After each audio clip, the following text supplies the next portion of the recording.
예레미야 51장 54절에서 64절입니다. 바벨론으로부터 부르짖는 소리가 들리도다.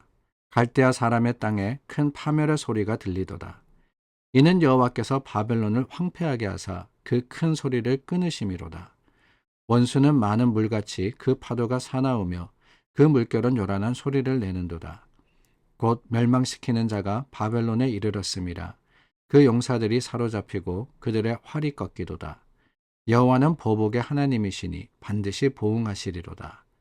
만군의 여호와라 일컫는 왕이 이와 같이 말씀하시되 내가 그 고관들과 지혜 있는 자들과 도백들과 태수들과 용사들을 취하게 하리니 그들이 영원히 잠들어 깨어나지 못하리라. 만군의 여호와께서 이와 같이 말씀하시니라. 바벨론의 성벽은 회파되겠고 그 높은 문들은 불에 탈 것이며 백성들의 수고는 헛될 것이요 민족들의 수고는 불탈 것인즉 그들이 쇠잔하리라. 유다의 시드기야 왕 제4년에 마세야의 손자 네리야의 아들 스라야가 그 왕과 함께 바벨론으로 갈 때에 선지자 예레미야가 그에게 말씀을 명령하니 스라야는 병창감이더라.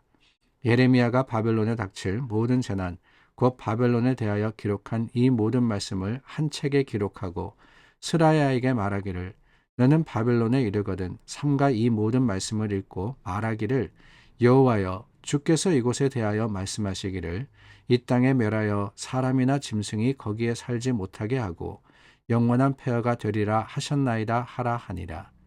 너는 이 책 읽기를 다한 후에 책에 돌을 메어 유브라데 강속에 던지며 말하기를 바벨론이 나의 재난 때문에 이같이 몰락하여 다시 일어서지 못하리니 그들이 피폐하리라 하라 하니라.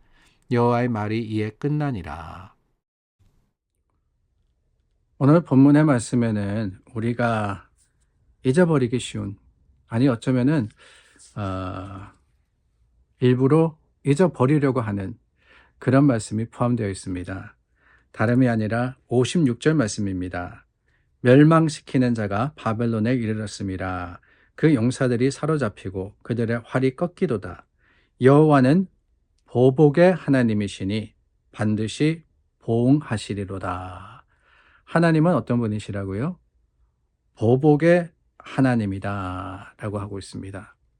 하나님은 보복의 하나님이다. 참 듣기 불편하고 마음에 꺼리끼는 그런 선포가 아닐 수가 없습니다. 우리는 하나님을 생각할 때 사랑의 하나님, 은혜의 하나님 그렇게 이야기하지 않습니까? 우리를 위해서 역사하시고 우리의 기도를 들으시고 응답하시는 하나님, 참 좋으신 나의 하나님 맞습니다. 하나님은 그런 하나님이십니다. 그런데 우리가 사랑과 은혜를 강조하다 보니까 항상 소홀하기 쉬운 게 뭐냐? 하나님은 또한 심판의 하나님이시요 보복의 하나님이시다. 보복의 하나님이시다 라는 사실입니다. 하나님, 그 하나님의 성품에는 여러 가지 면이 있더라라고 하는 거예요. 무조건 나만을 위해서 나의 기도를 들으시고 내 원하는 대로 이루어 주시는 것이 아니라 하나님은 분명한 하나님의 뜻과 그 계획 가운데 우리가 하나님의 뜻에 맞추어 살기를 원하시는 하나님이십니다. 그런데 우리의 부족함과 죄악성으로 인해서 그러지 못할 때에 하나님은 또한 우리를 돌아보시고 심판하실 뿐만 아니라 바르게 하시는데 애쓰시는 하나님이신 줄을 우리는 기억해야 하는 거예요. 보복의 하나님이시라는 이 표현은 다름이 아닙니다. 하나님이 이 바벨론을 향해서 선포하실 때 바벨론에게 뭐라 그러셨습니까? 너희는 나의 도구라 라고 하셨잖아요. 하나님께 쓰임받는 나라였는데 어찌하여서 이들이 이렇게도 실패했느냐? 왜 하나님의 보복을 받을 수밖에 없었느냐? 다름이 아니었죠. 그들의 지경, 그러니까 하나님께서 맡겨주신 역할 이상의 교만과 자랑으로서 자신들의 유익을 위해서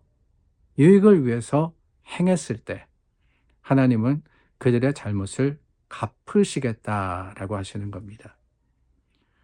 그런데 여러분, 어디 바벨론의 허물뿐이겠습니까? 보복의 하나님이시라는 것은 하나님은 죄를 그냥 두고 보지 못하신다라는 그런 의미가 있습니다. 그러므로 여러분, 어쩌면 이 말씀은 오늘 우리에게도 주어진 말씀이 아닌가 하는 생각이 들어요. 하나님 앞에서 내 마음대로, 내 생각대로 바벨론이 교만했다 그랬지만은 바벨론만큼 우리도 교만하지 않습니까? 바벨론만큼 우리는 스스로를 자랑하고 하나님의 뜻이 아닌 내 생각대로 살아가지 않습니까? 그렇다면은 우리를 향해서 하나님이 뭐라고 하시느냐? 그래, 괜찮아. 너희들 뭐 그만하면 됐어. 아니라는 거죠. 하나님은 저와 여러분들을 향해서도 나는 보복의 하나님이다 라고 선포하십니다. 저는 이게 우리에게 두려움이 아니라 경고의 말씀이 될 수 있기를 바랍니다. 아니, 경고를 넘어서서 오히려 감사의 이유가 될 수 있기를 바랍니다. 하나님은 그대로 갚으시는 하나님이라는 의미를 우리가 기억하건대 내 죄와 내 허물로 인해서 두려워하고 염려하는 데 그치는 것이 아니라 그렇기 때문에 어떻게 해야 돼요? 말씀대로 살아감으로써 갚으시는 보복의 하나님이라는 것은 갚으신다는 거잖아요. 그렇다면 이것은 반대로도 역사하는 게 아닌가라는 그런 생각을 해본다는 거예요. 우리의 죄에 대해서는 하나님 반드시 심판으로 갚으십니다. 그러나 하나님을 향해서 우리가 의로 또한 하나님의 그 사랑으로 행했을 때는 하나님께서 갚으시는데 뭐로 갚으시느냐? 하늘의 복과 또한 하나님의 말씀의 풍성함으로 갚으시는 하나님, 보복하시는 하나님, 그 하나님이 아니겠어요? 그렇다면 여러분, 하나님은 오늘 우리에게 선택의 여지를 주시는 겁니다. 어떻게 살아갈 거냐? 하나님의 보복, 그 하나님의 갚으심이 어떤 모습으로 우리에게 주어질 거냐? 심판이냐? 아니면 복이냐? 그 결정을 우리가 잘 해야지만 하나님 앞에 온전한 하나님의 백성으로서 칭찬 들을 수 있지 않을까? 하나님께서 주시는 약속의 풍성함을 받아 누릴 수 있지 않을까 하는 생각을 해봅니다. 51장까지가 바벨론을 향한 하나님의 심판의 메시지라고 말씀드렸습니다. 근데 51장 마지막에는 예레미야가 이 말씀을 언제 전했냐라는 말하자면 각주가 달려 있습니다. 59절 말씀해 보니까 시드기야 왕 제4년에 선지자 예레미야가 바벨론을 향한 이 말씀을 전했다라고 하고 있죠. 제4년이라는 게 중요합니다. 왜냐? 시드기야는 이스라엘의 마지막, 그러니까 남유다의 마지막 왕이었습니다. 52장 말씀에 가면은 시드기야가 얼마 동안 예루살렘에서 다스렸느냐? 11년 동안 다스렸다고 되어 있습니다. 그러니까 11년 마이너스 4년이면은 얼마입니까? 7년이죠. 그러니까 시드기야가 바벨론에 의해서 두 눈이 뽑히고 그 바벨론으로 끌려가기 7년 전에 하나님이 이미 예레미야를 통해서 바벨론을 향한 또한 이스라엘을 향한 하나님의 말씀을 선포하게 하신 겁니다. 다르게 표현하면은 시드기야에게는 7년의 기회가 있었던 거죠. 그런데 그 7년 동안 어떻게 했느냐? 한마디로 하면은 별거 안 했습니다. 하나님의 말씀 앞에서 회개하거나 돌이키거나 소망하거나 하나님의 말씀을 기대하여서 살아가는 게 아니라 그저 자신의 생각에 옳은 대로 행하다가 결국에는 하나님의 뜻을 거스르게 되는 거예요.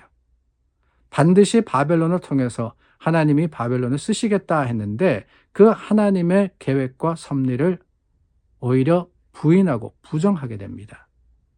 얼마나 안타까운 일입니까? 시드기야에게는 7년의 시간이 주어졌습니다. 우리에게는 얼마의 시간이 주어질까요? 사랑하는 여러분, 오늘이 기회입니다. 하나님의 말씀이 우리 삶에 감사가 될 수 있는 기회, 하나님 뜻대로 행할 수 있는 기회가 주어졌음을 알아 우리 하나님의 뜻에 합당한 삶을 사는 저와 여러분들이 될 수 있기를 바랍니다. 기도하겠습니다. 좋으신 하나님, 하나님의 뜻대로 주님의 말씀을 살아가는 믿음의 교회가 될 수 있도록 우리를 사용하여 주시옵소서. 예수님의 이름으로 기도드립니다. 아멘.